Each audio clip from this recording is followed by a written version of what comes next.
안녕하세요, 4학년 친구들. 오늘은 국어 나책 206쪽입니다. 여러 가지 사전에서 낱말의 뜻 찾기. 같이 한번 공부해 볼게요. 이번 단원에서는요, 여러 가지 낱말의 뜻을 알아보고, 사전도 찾아보고, 이런 활동들 하고 있는데요. 이번 시간에는요, 여러 가지 사전에서 낱말의 뜻을 찾아보려고 합니다.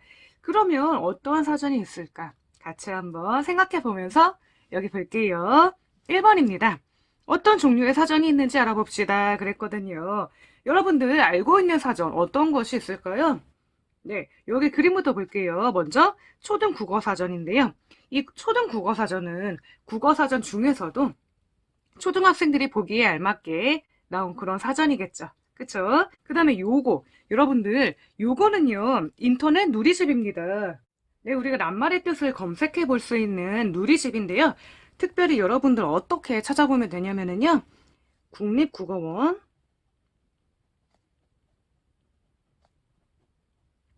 표준 국어 대사전입니다. 네, 여러분들이 이 누리집을 찾아보고요. 낱말의 뜻을 찾으면 정확하게 공부를 할 수가 있으니까요. 한번 참고를 해보고요. 그 다음으로 어린이 백과사전. 네, 이 백과사전이라는 거는요. 어떠한 주제를 가지고 그 주제에 대해 조금 더 자세하게 설명을 하고 있는 그런 사전이라고 보면 돼요. 여러 가지 종류가 있을 수가 있습니다. 네, 뭐 예를 들어 식물사전, 동물사전, 어떤 분야의 어떤 주제에 맞는 다양한 용어들을 여기에서 우리가 찾을 수가 있고요. 또 이제 특별히 어린이 백과사전이라면 조금 더 쉽게 나온 사전이겠죠. 네, 여러분들 이런 것들의 누리집을 살펴보면 금방 찾을 수가 있습니다. 네, 그리고 우리말 속담사전. 이 사전은 어떤 사전일까요? 네, 우리말 속담에 대해 자세하게 설명을 해주는 그런 사전이겠죠. 여러 가지 속담이 가나다 순으로 쫙 나열이 되어 있을 거예요. 그래서 내가 이런 속담의 뜻을 알고 싶다 하면은 이 속담 사전을 찾아보면 찾을 수가 있겠죠. 네, 그러면은요, 여러분들이 관심 가는 사전 뭐가 있을까요? 네, 내가 좋아하는 것이 있다면 그것에 대한 사전 찾아볼 수도 있을 거고요. 나는 속담이 궁금해하는 친구는 속담 사전, 나는 국어 사전이 궁금해하는 친구는 국어 사전. 이렇게 내가 한 가지 사전을 정합니다. 그 다음에 이번 활동을 하면 됩니다. 한 가지 사전을 정해 그 사전을 살펴보세요. 그랬거든요. 여러분들 그러면은요, 사전의 종류를 하나 정하고요. 특징을 한번 여기다가 적어본 다음에 쓰임과 좋은 점을 여기다가 이제 여러분들이 적어보면 될 것 같은데요. 선생님은요, 속담 사전에 대해 한번 적어볼게요. 사전의 종류는 속담 사전이고요. 특징은요, 여러 가지 속담의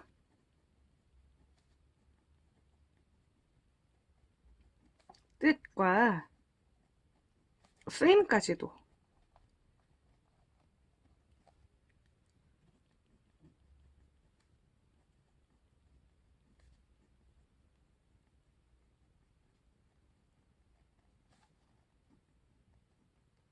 네, 속담에 대한 모든 것이 들어있는 사전입니다.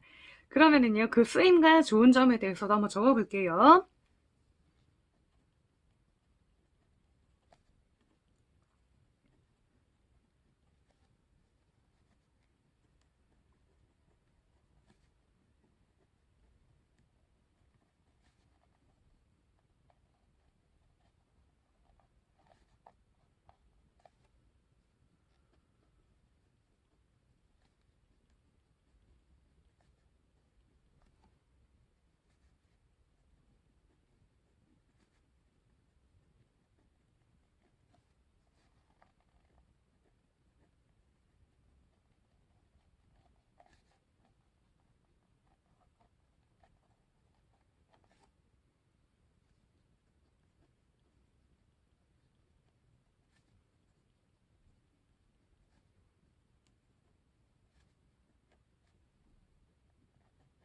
네, 이렇게 우리가 속담 사전을 활용하면 됩니다. 책을 읽다가 모르는 속담이 있을 때나 글을 쓰다가 효과적으로 표현하고 싶을 때 속담을 찾아볼 수가 있습니다. 네, 그래요. 그러면은요, 여러분들도 이렇게 사전을 하나 정해서 조사를 해보고요. 살펴본 내용을 친구들 앞에서 발표 한번 해보면 좋을 것 같습니다. 207쪽으로 넘어가 볼게요.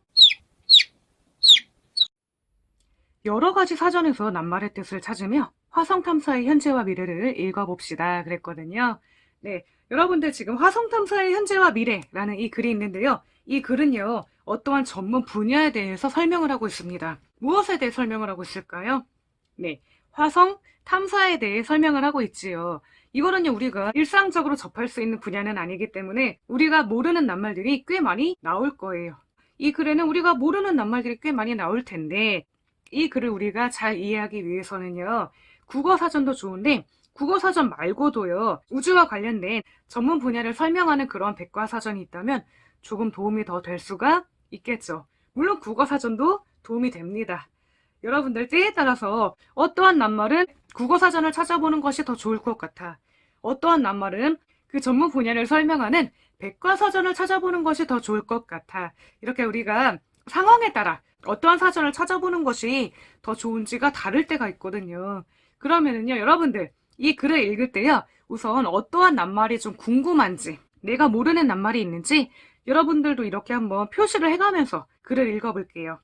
그 다음에 두 번째 읽을 때는요, 그 낱말의 뜻을 짐작해 보고요. 세 번째는 그 낱말을 한번 찾아보는 방식으로 이 글을 한번 읽어보면 좋을 것 같습니다.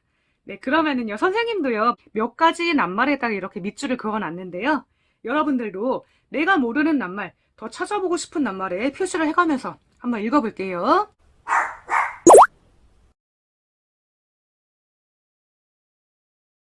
네, 여러분들 더 알고 싶은 낱말에 밑줄을 그으면서 한번 읽어봤나요? 네, 그러면 우리 같이 이 글을 읽으면서 내용 파악을 해볼게요. 먼저 제목부터 볼게요. 화성 탐사의 현재와 미래라고 했거든요. 이 말은요, 우리가 지금 화성 탐사에 대해서 이야기를 할 텐데, 주제가 화성 탐사인데, 그 현재와 미래에 대해서 이야기를 해보겠다. 그러니까 지금은 어떤 상태이고, 미래는 어떻게 될 것이다. 이러한 이야기가 나오겠지요. 그러면 먼저 보겠습니다. 화성은 중세 이전에도 하늘을 관측하던 과학자들에게 매우 중요한 천체였다고 합니다. 여러분들 여기에서 중세라는 말 알고 있나요? 네. 중세는요, 시대를 구분하는 말 중에 하나인데요. 국어사전을 좀 찾아봤거든요. 미리 찾아본 거 우선 보면서 이야기할게요. 중세는요, 역사의 시대 구분의 하나고요. 대략 5세기부터 15세기 사이의 시기를 말합니다. 네, 여러분들 5세기부터 15세기라는 거는요, 대략 한 500년 정도, 그 다음에 1500년, 요 사이에 시기를 말한다는 거죠. 5세기는 400년부터 500년 사이의 시기를 말하고, 15세기는 1400년부터 1499년까지의 시기를 말하니까요. 네, 그런데요, 역사의 시대 구분의 하나라고 했잖아요. 그러니까 요것만 하나 잠깐 짚고 넘어가면은요, 원래 우리가 역사를 구분할 때, 고대, 중세, 그 다음에 근대, 현대 이런 식으로 시대를 구분합니다. 그 중에 중세시대, 이 시대를 말하는 거죠. 네, 그래요. 그 다음에 관측이라는 낱말인데요. 여러분들 이 낱말은요, 사실 찾아보지 않더라도 쉽게 짐작할 수가 있습니다. 여기 하늘을 관측한다고 나와 있죠. 그 다음에 이 관자라는 거는요, 여러분들 우리가 많이 쓰는 관찰이라는 말, 그때의 관자와 같은 말이니까 관찰하고 측정하다. 과학을 배울 때 어떠한 수치 이런 것들을 측정하잖아요. 그때 그 측정이니까 하늘을 관찰하고 측정하던 이런 말이라고 우리가 짐작을 할 수가 있죠. 찾아봤는데요. 역시나 이런 뜻입니다. 육안이나 기계로 자연현상, 특히 천체나 기상의 상태를 관찰, 측정하는 일 이렇게 나와 있네요. 네, 그 다음에 천체라는 말인데요. 여러분들 이 천체라는 말은요. 우주에 존재하는 모든 물체를 통틀어 이르는 말입니다. 우리가 알고 있는 태양도 있고요. 지구도 천체에 속하겠고요. 지금 우리가 이야기하고 있는 화성도 속할 테고요. 여러분들 우리가 낱말을 공부할 때 낱말 사이의 관계도 공부하고 있죠? 그러면 우리가 이 천체라는 낱말을 공부할 때 이 천체 안에는 어떤 것들이 있는지 그 관계를 한번 알아볼게요. 이 천체라는 말은요. 항성, 행성, 회성, 위성, 성단, 인공위성 이런 것들을 모두 다 통틀어서 이루는 말이었습니다. 그러니까요. 이러한 말들이 천체라는 말에 포함이 되지요. 천체는 포함하는 낱말, 이러한 말들은 포함되는 낱말인데요. 한 가지 재밌었던 거는요. 이 인공위성은요. 사람들이 인위적으로 쏘아올린 위성이잖아요. 그런데 이렇게 천체에 포함이 되어 있구나. 이것도 새롭게 알게 되었습니다. 네, 그래요. 그 다음으로요. 이어가 볼게요. 1976년 미국의 바이킹 우주선이 화성에 착륙해 표면의 모습을 지구에 알려주었다. 1976년 바이킹 우주선이 가서 화성의 모습을 알려준 거네요. 그쵸? 이때 착륙이라는 말은요, 비행기 따위가 공중에서 활주로나 판판한 곳에 내림, 이런 뜻이에요. 그러니까 공중에서 땅에 내리는 걸, 그걸 우리가 착륙하다, 이렇게 이야기를 하죠. 이때 우리가 화성의 표면을 처음 알게 됐는데, 화성의 표면은 삭막하지만 군데군데 강줄기가 마른 것처럼 보이는 곳도 있었고, 북극에는 두꺼운 얼음처럼 하얗게 보이는 부분도 있었다, 이렇게 이야기를 합니다. 여기에서 삭막하다라는 말 있죠. 쓸쓸하고 막막하다라는 뜻이었습니다. 네, 그러니까 이 말은요, 화성의 표면에 아무도 없으니까, 생명체가 없으니까 쓸쓸하고요, 아무것도 없이 휑하니 있는 그러한 느낌을 나타내는 말일 겁니다. 그 다음으로요, 우리 208쪽으로 넘어가 볼게요. 그 뒤 1997년에 미국의 화성 탐사선 마스 글로벌 서베이어는 화성의 궤도에 진입해 화성 표면의 모습을 상세하게 사진으로 찍어 지구로 보내주었다. 이 사진에는 높이 솟은 고원지대도 있고 길게 뻗은 좁은 협곡도 있었다. 네, 우선 여기까지 볼게요. 그 다음으로 화성에 또 가게 된 때가 1997년인데 이때 미국의 화성 탐사선 마스 글로벌 서베이어라는 것이 갔다고 하네요. 여러분들 우선 이 탐사선이라는 말은요, 탐사라는 말 알고 있나요? 네, 어떠한 것들을 탐구하고 조사하고 이런 것들을 말하는데, 그쵸? 이 탐사를 하기 위해 간 어떠한 물체를 말하겠지요. 여기 있습니다. 지구나 다른 행성들을 탐사하기 위해 우주에 쏘아 올린 비행 물체를 말합니다. 그 물체 이름이 마스 글로벌 서베이어였고요. 그런데 여기에서 이 마스는요, 영어로 화성을 말합니다. 영어예요. 그쵸? 화성입니다. 이 탐사선이 화성의 궤도에 진입했다고 했어요. 이 궤도는 어떤 뜻일까요? 행성, 해성, 인공위성 따위가 중력의 영향을 받아 다른 천체 둘레를 돌면서 그리는 곡선의 길이라고 합니다. 이 뜻풀이 자체도 조금 어려워요. 그러니까 우리가 그림으로 보면은 조금 더 이해가 쉽겠죠. 한번 보여줄게요. 이런 식으로 태양이 여기에 있고 이렇게 행성들이 이렇게 궤도를 돌고 있는데요. 이 둥근 곡선들을 우리가 궤도라고 하지요. 여러분들 이런 그림 자주 보지 않았나요? 그쵸? 여기 지구의 궤도는 요게 되겠네요. 그쵸? 이 궤도를 따라 돌고 있고 또 화성의 궤도는요. 요거. 그쵸? 화성은요. 붉은 행성이니까 이렇게 붉게 표시가 되어 있네요. 네, 그러면은요. 궤도도 쉽게 여러분들 이해를 할 것 같고요. 그 다음 것도 볼게요. 이 사진에는 높이 솟은 고원지대도 있고 길게 뻗은 좁은 협곡도 있었다. 여기에서 고원과 협곡 여러분들 뜻 찾아봤나요? 네, 여러분들 그런데요. 이 말 자체에 힌트가 좀 있습니다. 그쵸? 높이 솟았다고 했으니까 고원지대라는 거는요. 약간 높은 지형을 말할 거예요. 그쵸? 찾아봤는데요. 보통 해발고도 600m 이상에 있는 넓은 벌판을 말합니다. 그러니까요. 높은 산 위에 펼쳐진 넓은 벌판을 말하죠. 이곳을 우리가 고원이라고 하고요. 화성에는요. 이런 고원지대도 있었고 길게 뻗은 좁은 협곡도 있었다고 합니다. 여기서 협곡이라는 말 마찬가지예요. 그 앞에를 보면 조금 힌트가 됩니다. 길게 뻗은 좁은 이런 말이 있으니까요. 길고 좁은 곳을 말하겠죠. 협곡이라는 말은요. 험하고 좁은 골짜기를 뜻합니다.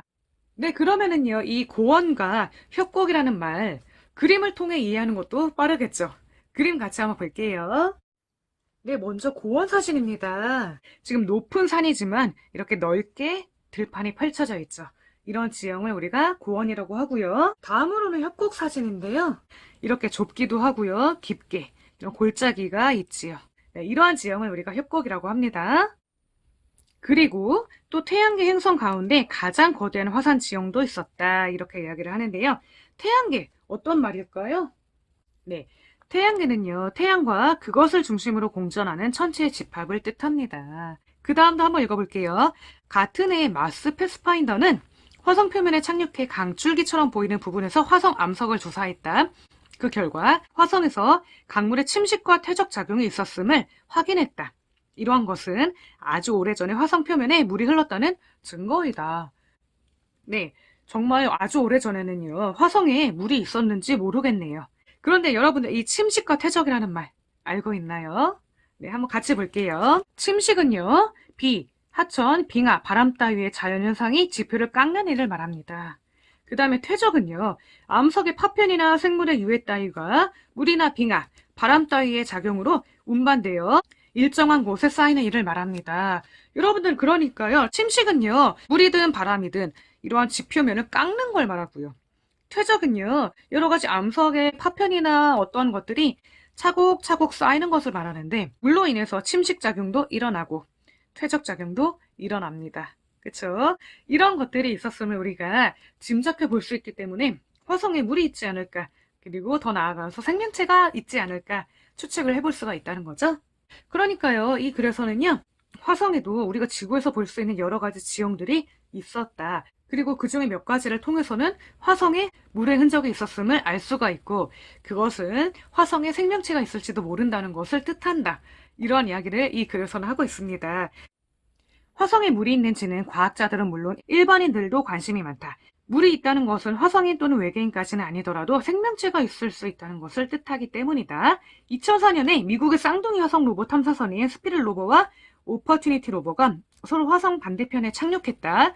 이들 탐사선은 물의 영향을 받은 암석을 발견했다. 이렇게 나와 있는데요. 물의 영향을 받았다는 거 어떤 말일까요? 영향이란 말은요, 어떤 사물의 효과나 작용이 다른 것에 미치는 일을 말합니다. 여러분들 그러니까요, 물이요, 어떠한 것에 영향을 준다. 이런 말은요, 어떤 효과, 그런 것들을 준다, 그런 이야기인데요. 이 영향이라는 말은요, 우리가 어떠한 말들과 어울리는지 그것을 보는 것도 의미가 있거든요. 예를 들면 영향을 주다 혹은 받다, 이런 말들과 많이 쓰이고요. 그 다음에 영향을 끼치다 혹은 미치다, 이런 말들과 같이 쓰입니다. 그 다음에요, 여러분들 좋은 영향, 나쁜 영향, 이렇게도 많이 쓰이죠. 이렇게 물의 영향을 받은 암석을 발견했다고 합니다.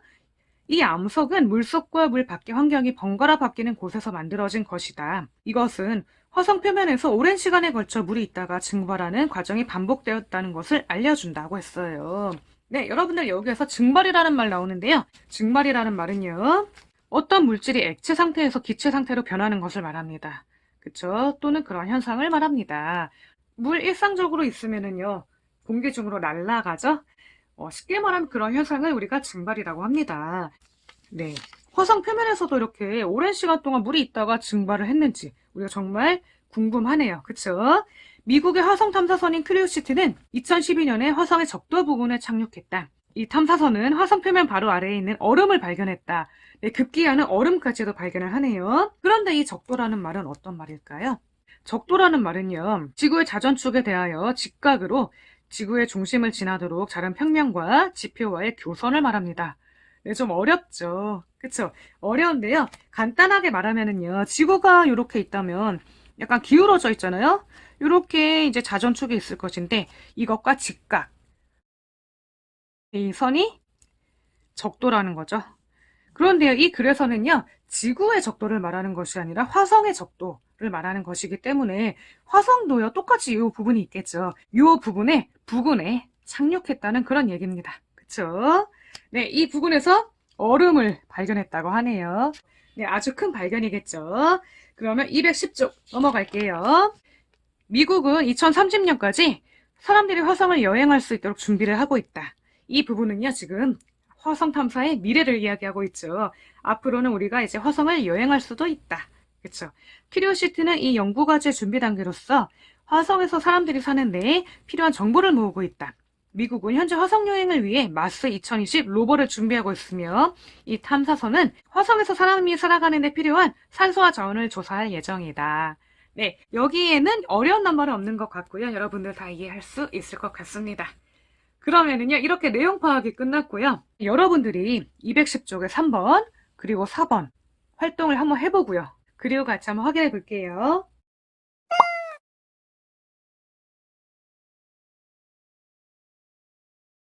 네, 여러분들 210쪽에 3번 같이 한번 볼게요. 오래전에 화성 표면에 물이 흘렀다는 것을 알 수 있는 증거는 무엇인가요? 네, 여러분들 이 말이 여기 나옵니다. 208쪽에 나오는데요. 여기 아주 오래전에 화성 표면에 물이 흘렀다는 증거이다. 뭐가 이 증거라는 거예요? 네, 화성 암석을 조사했는데 그 증거가 나왔다는 거죠. 화성에서 강물의 침식과 퇴적작용이 있었음을 확인했다고 하잖아요. 그러니까 이 암석을 통해 요거를 우리가 알 수가 있는 거죠. 한번 적어볼게요. 화성에서 강물의 침식과 퇴적작용이 있었음을 보여주는 화성 암석을 통해 우리가 화성 표면에 물이 흘렀다는 것을 알 수가 있죠. 두 번째 문제입니다. 물의 영향을 받은 암석의 발견으로 무엇을 알 수 있나요? 네, 이 내용도 나왔죠. 몇 쪽이냐면 209쪽. 물의 영향을 받은 암석을 발견했다고 하고요. 이것을 통해 화성 표면에서 오랜 시간에 걸쳐 물이 있다가 증발하는 과정이 반복되었다는 것을 알 수가 있다는 것. 우리가 이 내용을 여기서 봤죠. 그러니까 이걸 통해서 이걸 알 수가 있다. 그 얘기죠. 그러면은요, 우리가 이 내용 한번 적어보면 되겠죠? 화성 표면에서 오랜 시간에 걸쳐 물이 있다가 증발하는 과정이 반복되었음을 알 수 있다는 것. 그쵸? 그 다음으로 3번입니다. 큐리오시티는 화성에서 어떤 정보를 모으고 있나요? 네, 요거는요, 210쪽에 나온 이야기죠? 네, 바로 이 부분입니다. 이 큐리오시티는요, 화성에서 사람들이 사는데 필요한 정보를 모으고 있다고 하지요. 이거 적으면 되겠네요. 이렇게 한번 정리해 봤어요. 화성에서 사람들이 사는데 필요한 정보를 모으고 있다고요. 네. 그럼 이렇게 정리하면 될 것 같고요. 4번입니다. 화성 탐사의 현재와 미래에서 뜻을 잘 모르는 낱말을 찾아 써봅시다 그랬거든요. 요거는요, 아까 여러분들이 이 글을 읽을 때 모르는 낱말에 밑줄을 그으면서 읽었을 테니까 금방 할 수 있겠죠. 네, 선생님도요, 몇 가지 적어 봤는데요. 관측, 퇴적, 침식, 고원, 협곡, 태양계, 천체, 궤도 이런 말들 네 적어 보았습니다. 네, 그러면은요 우리 211쪽으로 넘어가 볼게요. 네, 5번입니다. 화성 탐사의 현재와 미래에서 뜻을 잘 모르는 낱말을 여러 사전에서 찾아 그 뜻을 써봅시다 그랬거든요. 네, 여러분들 아까 내가 적어봤던 모르는 낱말들을요 여기에다가 3가지만 더 적고요. 그 다음에 어떠한 사전을 찾아볼 것인지를 적는데요. 우선은요, 기본적으로 국어 사전을 찾아보고요. 조금 더 자세히 알고 싶다. 그런 것들은요, 백과사전을 찾아보는 것도 좋습니다. 이 백과사전은요, 인터넷 검색을 하다 보면은요, 어린이 백과, 이런 것들이 참 많이 나와 있어요. 그런 것들을 잘 활용하면 좋을 것 같습니다. 네, 그러면은요, 이 활동 한번 해보고 만나볼게요.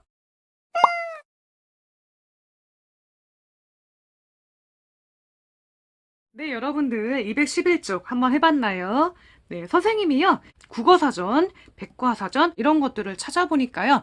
각각의 뜻이 조금 더 쉽게 설명되어 있는 것도 있었고요. 조금 더 자세하게 설명되어 있는 사전도 있었습니다. 그렇기 때문에 우리가 어느 한 사전만 보는 것이 아니라 조금 다양하게 사전을 찾아보다 보면은요. 조금 더 깊이 있게 공부를 할 수가 있는 거죠. 그러면 같이 한번 볼게요. 먼저 관측이라는 낱말은요, 국어사전에서 찾아봤는데요. 육안이나 기계로 자연현상, 특히 천체나 기상의 선택, 추위, 변화 따위를 관찰, 측정하는 일을 말한다고 했고요. 다음으로 태양계는요, 국어사전과 백과사전 둘 다 찾아봤는데요. 백과사전에 조금 더 자세하게 나와 있었어요. 그 내용을 같이 한번 볼게요.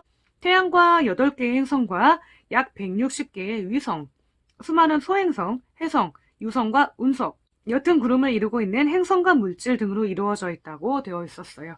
그러니까요, 국어사전에 나와 있던 의미도 틀린 건 아니지만 조금 더 자세하게 백과사전에서 소개를 하고 있었고요. 그 다음에 퇴적이란 낱말입니다. 인터넷 백과사전을 찾아봤는데요. 자갈 모래 따위가 물 바람에 의해 운반되어 쌓이는 현상이라고 되어 있었습니다. 국어사전에서 찾아봤을 때는요, 이렇게 나와 있었거든요. 약간 의미가 비슷하면서도요, 조금 더 쉽게 이해할 수 있도록 적혀져 있었고요. 그 다음에 협곡, 백과사전에서 찾아봤고요. 단단한 암석이 수직에 가까운 절벽으로 깎여 형성된 좁고 깊은 계곡의 하나라고 되어 있었습니다. 네, 협곡이요. 국어사전에서는요, 약간 간단하게 이렇게 험하고 좁은 골짜기라고 나와 있었기 때문에 백과사전을 찾아봤더니 조금 더 자세하게 우리가 이해할 수 있었다. 이렇게 보면 되겠지요. 궤도 같은 경우는요, 그냥 국어사전을 살펴보았는데요. 행성, 해성, 인공위성 따위가 중력의 영향을 받아 다른 천체의 둘레를 돌면서 그리는 곡선의 길. 이 내용을 한번 적어보았습니다. 네, 그러니까 여러분들 같은 단어도요, 어떤 사전을 찾아보느냐에 따라 깊이 있게 그리고 자세하게 그 뜻을 알 수 있기도 합니다. 네, 그래요. 그러면은요, 6번 한번 볼게요. 낱말의 뜻을 찾기 위해 어떠한 방법으로 사전을 이용했는지 친구들과 이야기해 봅시다. 그랬거든요. 네, 여기 같이 한번 볼까요? 나는 스마트폰으로 인터넷 사전을 이용했어. 네, 요즘 우리가 제일 많이 사용하고 있는 방법이지요. 네, 그 다음으로 나는 컴퓨터에 있는 사전을 이용했어. 네, 우리가 인터넷으로 많이 이용합니다. 실제 사전을 찾아보는 일이 거의 없기는 하죠. 그러면 한 가지 더 이렇게 적어볼게요. 우리가 실제 사전을 찾아볼 수 있는 곳이 도서관이거든요.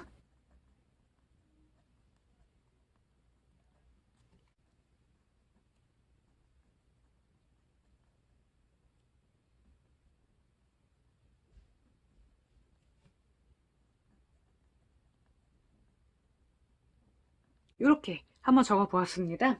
도서관에서 국어사전을 빌려서 이용했어. 이런 방법도 여러분들이 낱말의 뜻을 찾는 좋은 방법입니다. 네, 그래요. 네, 이번 시간 공부도 참 내용이 많았죠. 여러분들 정말 수고 많았고요. 다음 시간에는요, 212쪽입니다. 낱말의 뜻을 사전에서 찾으며 글 읽기. 같이 한번 공부해 볼게요. 그러면 다음 시간에 만나요. 안녕.